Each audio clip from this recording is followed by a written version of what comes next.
బట్టతలతో బాధపడుతున్నారా? ఆధునితనమైన పద్ధతిలో hair transplantation చేయబడును. Face clinic, Hyderabad. Welcome to Suman TV. ప్రస్తుతం మనతో పాటు బిజినెస్ అనలిస్ట్ ప్రశాంత్ గారు ఉన్నారు. వారితో మాట్లాడదాం. ప్రశాంత్ గారు నమస్తే అండి. ఏం సార్, బంగారం అంతకంతకు అలా పైకి వెళ్ళిపోతూనే ఉంది. ఇంతగా పెరగడానికి అసలు కారణాలు ఏంటి? 60,000 మార్క్ అంటే మామూలు విషయం కాదు. సో మనకు అంటే జనరల్గా ఇండియాలో బంగారాన్ని ఒక ఆభరణంగా చూస్తారు, అంటే అలంకరణ వాడే వస్తువుగా చూస్తారు.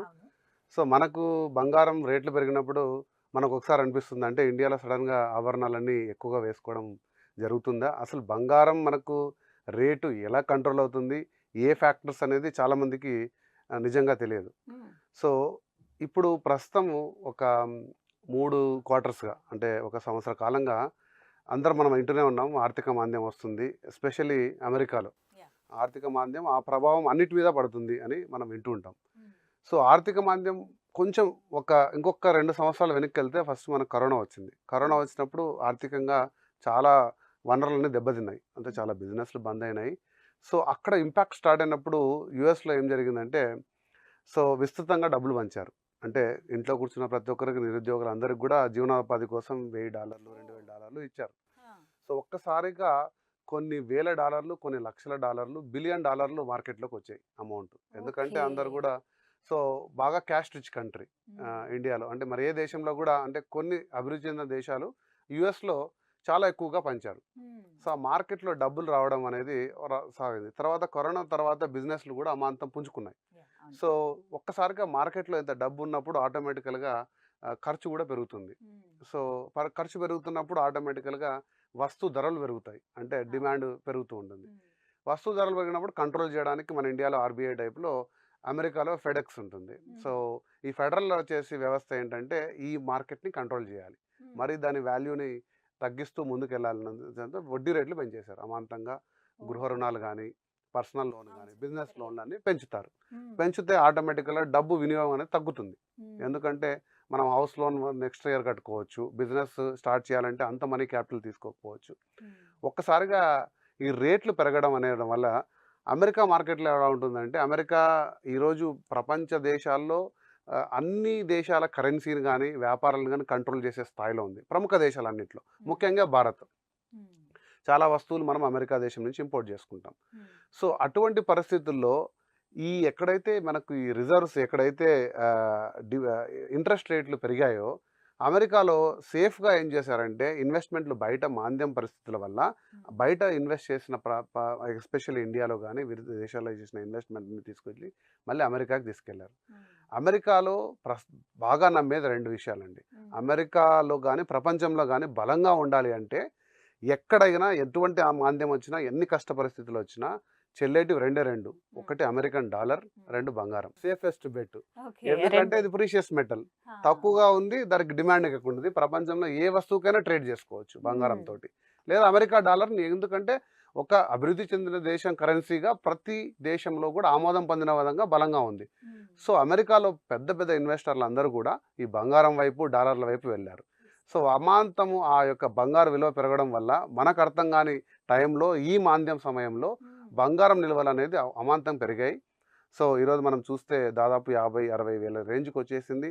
మనం చాలా తక్కువ కాలం క్రితం 37-38 వేలలో ఉన్న బంగారం ఈరోజు ఎటువంటి పండగ వాతావరణాలు లేకున్నా, ఎటువంటి ఇది లేకున్నా, మాంద్యం ప్రభావం వల్ల 60-65 వేల స్థాయిలో నెక్స్ట్ 15-20 డేస్లో వెళ్తానే మేము కూడా ఎక్స్పెక్ట్ చేస్తున్నాము. ఇది ఇలా కంటిన్యూ అవుతుంది. మళ్ళీ ఎప్పుడైతే మార్కెట్ కరెక్షన్కి వస్తుందో, ఇది ఎప్పుడైతే 2008, 9, 10 మాంద్యం వచ్చినప్పుడు అమాంతం పెరిగాయో, అటువంటి వాతావరణం ఇంకొక 3 లేదా 6 లేదా 1 సంవత్సరం కాలం పాటు నడిచి మళ్ళీ ఇది కరెక్షన్ జరిగే స్థాయికి వచ్చినంత వరకు ధరలు పెరుగుతూనే ఉంటాయి. కానీ సార్, ఇక్కడ 1,00,000 దాకా వెళ్ళే అవకాశం ఉంది. ప్రస్తుతం అయితే 58,000 చిల్లర వరకు కొనసాగుతుంది రేట్ అనేది. ఈ 24 క్యారెట్స్ గోల్డ్ రానున్న రోజుల్లో ₹1,00,000 ఖచ్చితంగా అవుతుందని కొంతమంది అనలిస్టులు చెప్తున్నారు, అంచనా వేసి. ఇది ఎంతవరకు వాస్తవం అండి? ఇది ఒక నమ్మకంపై ఆధారపడి ఉంటుంది. అంటే మనము ఈరోజు ఏ వస్తువు మీద రూపాయి పెడితే మన రూపాయికి లాభం వస్తుంది అని నమ్మే రోజు వచ్చినప్పుడు ఆ నమ్మకంపై ఆధారపడుతుంది. ఎక్కువగా భారతదేశం నుంచి మైగ్రేట్ అవుతున్న అమెరికాలో ఉన్న భారతీయులు కానీ, లేదా అమెరికాలో విశేష పెట్టుబడులు వెళ్ళే వ్యాపారవేత్తలను కూడా వివిధ రంగాల్లో పెట్టుబడులు పెట్టి ఈరోజు మాంద్యం ప్రభావం వల్ల అయోమయ పరిస్థితిలో ఉన్నప్పుడు సేఫెస్ట్ వైపు వెళ్ళారు. సో ఇది ఎన్ని రోజులు మనం దాన్ని బంగారంగా మార్చి భద్రంగా పెట్టుకొని మళ్ళీ బంగారాన్ని ధనంగా మార్చి మనం ఈ పరిస్థితులు చక్కబడి మళ్ళీ ఎందుకు వస్తాయని ఎన్ని రోజులు అనేది మనం చెప్పలేకున్నాము. బట్ మేము ఎస్టిమేట్ చేసేది మీరు అంటున్న 1,00,000 అనే మ్యాజిక్ మార్క్ అవుతుందో లేదో తెలియదు, కానీ దాదాపు 80,000 వరకు రీచ్ అయ్యి ఆ తర్వాత కరెక్ట్ అయ్యి మళ్ళీ స్టేబుల్ అవుతుంది. ఇంకొక 2-3 ఇయర్స్ ఇంకొంచెం అమౌంట్ మళ్ళీ తగ్గే స్థాయిలో ఉంటుంది. కానీ మళ్ళీ 50,000 50,000 స్థాయి కంటే కిందికి ఇంక బంగారం వచ్చే అవకాశం ఉండకపోవచ్చు.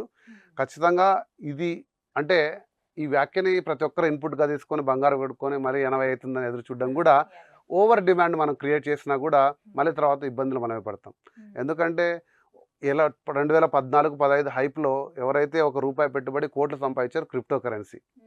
సో క్రిప్టో కరెన్సీ అని ఒక డిమాండ్ అమాంతంగా ఒక బబుల్ క్రియేట్ చేసేసి ఇలాంటి హైప్ క్రియేట్ చేసి ప్రతి ఒక్కరూ తెలిసినోడు తెలియనోడు అందరూ కూడా క్రిప్టో కరెన్సీలో చేసి ఈరోజు లక్షలు కోట్లు పోగొట్టుకున్న వాళ్ళు వేల మందిలో ఉన్నారు. సో వ్యాపారాలు అనేది బుడగల్లాగా తయారయ్యాయి. సో ఎలాన్ మస్క్ మనం చూసాము, ఈరోజు 1,00,000 కోట్లు, రేపు 10,000 కోట్లు. సో అలాంటి బబుల్ మార్కెట్లో ఉన్నప్పుడు మనము నిశితంగా పరిశీలించి మనకున్న ₹1 పావుల భాగమో 10 పైసల భాగం పెట్టుకొని ఇందులో తీసి పెట్టుకుంటే మంచిది. బంగారం ఏదో అయిపోతుందని చెప్పి మనకున్న రూపాయి మొత్తం దాంట్లో పెట్టుబడి పెట్టి ఏదో మళ్ళీ ఇబ్బంది పడడం కంటే ఖచ్చితంగా మార్కెట్ ట్రెండ్స్ అన్నీ కూడా ఇది అప్వర్డ్స్గా ఉంది. ఎన్ని రోజులు వెళ్తుంది, ఎలా వెళ్తుంది అనేది అంచనా వేయలేం, కానీ దాదాపు సుమారు 75-80 వేల వరకు వెళ్ళి స్టెబిలైజ్ కావచ్చు అనేది మా అంచనా. ఆ తర్వాత అక్కడ స్టెబిలైజ్ అయితే ఆ తర్వాత మళ్ళీ తగ్గే అవకాశం ఉంటుందా? ఏమైనా తగ్గే అవకాశం అనేది అగైన్ అదే మీరు ఎక్కడైతే మనము ఎన్ని రోజులు ఈ ప్రభావం ఉంటుంది, తర్వాత దాని కన్వర్షన్ ఎలా ఉంటుంది. సో బంగారము ఇన్వెస్ట్మెంట్ అనేది ఎంతవరకు ఉంటుందో దాని కన్సంప్షన్ కూడా పెరుగుతూ ఉంది. So thanks to 1 gram jewellery, తర్వాత ఇమిటేషన్ జ్యువెలరీ ఈరోజు చాలా వరకు అంటే నగరాల్లో అంటే నేను పర్సనల్గా అబ్జర్వ్ చేసింది ఆ డిమాండ్ అనేది తరుగుతూ వస్తుంది. తరతరాలుగా మన అమ్మలు కానీ అమ్మమ్మల జనరేషన్లో వాళ్ళకున్న డిమాండ్ అనేది, కానీ ప్రధాన నగరాల్లో అంటే సెకండ్ టైర్ సిటీస్లో ఊర్లలో బంగారం అనేది రెండు మార్గాల వాడుతున్నారు. ఒకటి ఆభరణాలు, 2 లోన్లు. ఎప్పుడు అవసరమైతే మనకు తక్కువ ధరలో రుణాలు పొందాలంటే బంగారం ఒక మంచి ఆప్షన్. మనకంటే ఇక్కడ పర్సనల్ లోన్లు, బ్యాంక్ సెక్యూరిటీలు, హౌస్ లోన్లు దొరుకుతున్నాయి. అంతగా ఉద్యోగ వనరులు లేని వాళ్ళని బిజినెస్ చేసుకోవడానికి కూడా ఒక సేఫెస్ట్ ఆప్షన్గా ఉంటుంది. మరీ కష్టాలు వచ్చినప్పుడు దాన్ని తీర్చుకోవడం మార్గంలో కాబట్టి తీసుకుంటున్నారు. కానీ ఇందులో తెలుసుకోవాల్సిన అంశం ఒకటి ఉంది. సో మన ఇండియాలో బంగారం అనగానే చెన్నై షాప్లోనో రకరకాల ఆభరణాల కొట్లో వెళ్ళి కొనుక్కుంటారు. కానీ మనం కొంటేనే ఒక 70-60 రూపాయల వస్తువుని ₹1 పెట్టి కొంటాం. మనం 60 పైసల వస్తువుని ₹1 పెట్టి కొంటాం. అది మీకు తెలిసిందే, బంగారంలో తరుగు ఉంటుంది, మ్యానుఫ్యాక్చరింగ్ ఛార్జ్ ఉంటుంది, ఇతర మెటల్స్ యాడ్ చేస్తారు. 24 నుంచి 22 నుంచి ఈరోజు 18 క్యారెట్ వరకు 14 క్యారెట్ జ్యువెలరీ కూడా నడుస్తుంది. అది ఎంతవరకు మనకు శ్రేయస్కరం, ఎంతవరకు ఉపయోగకరం అనేది మనం ఒకసారి ఆలోచించుకోవాలి. ఎందుకంటే దాని నుంచి మీరు ఏదో డబ్బులు ఆశించి ఇన్వెస్ట్మెంట్ ఆశించి చేస్తుంటే అది ఖచ్చితంగా నా దృష్టిలో అయితే ఒక తప్పుడు నిర్ణయం. సో అందు గురించే మీరు దీర్ఘంగా స్టడీ చేస్తే గోల్డ్స్ అనేది నాట్ నెసెసరీలీ ప్రతి ఒక్కరూ ఆభరణాలే కొనాలని లేదా బంగారం ఇంట్లో పెట్టుకోవాలనేది చాలా కష్టమైన విషయం. ఎందుకంటే సెక్యూరిటీ ఒక అంశం ఉంటుంది. సో గోల్డ్ ఫండ్స్ అనేటివి, గోల్డ్ బాండ్స్ అనేటివి ప్రముఖంగా మీరు స్టడీ చేసుకుంటే అందులో మీరు ఎంతైతే రూపాయి పెట్టుకుంటారో ఆ పెరిగిన మొత్తానికి ఆ యొక్క లాభాన్ని మీరు తీసుకునే అవకాశం మీకు ఉంది, ట్యాక్స్ పోను మినహా. సో అటువంటి అంశాలు పరిశీలించడానికి చాలామందికి నేను ఈ నాలెడ్జ్ పంచుతూ ఉంటాను. ఎందుకంటే బంగారం అనగానే షాప్లో వెళ్ళి కొనుగోలు మన ఫిజికల్గా ఉంటే మనకు ఒక ఆనందం, సంతోషం ఉంటుంది, ఎస్పెషల్లీ భారతీయుల్లో ఉంటుంది. కానీ అత్యధికంగా ఇందులో ఈ పెరుగుతున్న మార్కెట్లో మనం లాభాలు పొందాలంటే ఇటువంటి వనరులు మనం ఒకసారి స్టడీ చేయాలి. మార్కెట్లోకి వెళ్ళి ఎటువంటి మీరు సంప్రదించినా గోల్డ్ బాండ్స్ కానీ ఫండ్స్ కానీ ఇటువంటి వాటి మీద నాకున్న పరిధిలో నేను చెప్తూ ఉంటాను. బట్ అగైన్ ముందు చెప్తున్నట్టు ఇటువంటి ఇన్పుట్స్ ఏదైనా కూడా మీరు మొత్తంగా తీసుకొని దాన్ని మొత్తం కన్వర్ట్ చేసుకొని ఇబ్బందులు కాకుండా మీకున్న వెసులుబాటులో కొంచెం కన్వర్షన్ చేసుకొని పెట్టుకోవడం అనేది శ్రేయస్కరమే. అంటే పని ఏం చెప్తారు సార్, గోల్డ్ బాండ్స్ అనేవి కరెక్టా కాదా? ఎందుకంటే మీరు ఇందాక అన్నట్టు ఫిజికల్గా అలా చూడడానికి ఇష్టపడతారు. ఇంట్లో దాచిపెట్టినా కానీ నగల రూపంలోనే ఉండాలి, ఒక పేపర్ మీద ఉంటే అది కుదరదు ఎవరికైనా. అంటే ఏది బెటర్ ఆప్షన్ అంటారు మీరు చెప్పండి? Always bonds. ఎందుకంటే నేను చెప్పినాను ఫస్ట్ సెక్యూరిటీ. బంగారం మన ఇంట్లో ఉన్న రోజులు మనం ఇల్లు వదిలిపెట్టి వెళ్ళాలంటే 10 సార్లు ఆలోచిస్తాం. సో ఫస్ట్ బంగారు కొనేప్పుడు మనకి అవసరం ఏమిటి అంటే మన ఇంట్లో జరిగే పెళ్ళిళ్ళు, వాటికి కావాల్సిన అలంకరణ, ఆభరణ అన్నప్పుడు వాటి పరిమితి కోసం తీసుకోవడం ఒకటి. ఆల్వేస్ 24 క్యారెట్ బార్స్ అనేటివి ఆల్వేస్ ఈజీగా ట్రేడ్ చేసుకోవచ్చు. ఎంత కొన్న వాల్యూ ఉంటే ఆ రోజు పెరిగిన మొత్తానికి వస్తుంది. ₹1 లాస్ ఉండదు. ఇది ఉండదు. It is purely investment.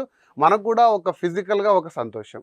రెండో విషయానికి వస్తే ఈ సెక్యూరిటీ ఉండడానికి మనం కేవలం ఒక ఇన్వెస్ట్మెంట్ ఆప్షన్గా తీసుకున్నప్పుడు మాత్రం ఈ బాండ్స్ రూపంలో మీకు కంప్లీట్ సెక్యూరిటీ లభిస్తుంది.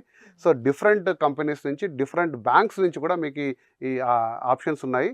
మీరు నమ్మకమైన బ్యాంకు ద్వారా ఆప్షన్స్ ద్వారా వీటి తీసుకొని వీటి లాభం పొందడం అనేది నేను ఇచ్చే సలహా. Best right sir. ప్రశాంత్ గారు థ్యాంక్ యూ సో మచ్. చాలా క్లియర్గా చెప్పారు. చాలా వరకు కన్ఫ్యూజన్స్ ఇవన్నీ కొంత అయినా క్లారిటీ వచ్చింది మాకు. థ్యాంక్ యూ అండి. నమస్తే. నమస్తే.